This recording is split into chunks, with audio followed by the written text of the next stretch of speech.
اللہ نے بہت سے موقعوں پر تم کو مدد دی ہے، اور جنگ حنین کے دن جب کہ تم کو اپنی جماعت کی کثرت پر غرہ تھا تو وہ تمہارے کچھ بھی کام نہ آئی، اور زمین باوجود اپنی فراخی کے تم پر تنگ ہو گئی، پھر تم پیٹ پھیر گئے۔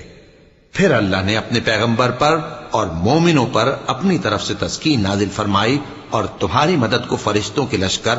جو تمہیں نظر نہیں آتے تھے آسمان سے اتارے، اور کافروں کو عذاب دیا، اور کفر کرنے والوں کی یہی سزا ہے۔ پھر اللہ اس کے بعد جس پر چاہے مہربانی سے توجہ فرمائے، اور اللہ بخشنے والا ہے، مہربان ہے۔ مومنوں، مشرک تو پلید ہیں، تو اس برس کے بعد وہ مسجد حرام یعنی خانہ کعبہ کے پاس نہ جانے پائیں، اور اگر تم کو مفلسی کا خوف ہو تو اللہ چاہے گا تو تم کو اپنے فضل سے غنی کر دے گا۔ بے شک اللہ سب کچھ جانتا ہے، حکمت والا ہے۔ جو لوگ اہل کتاب میں سے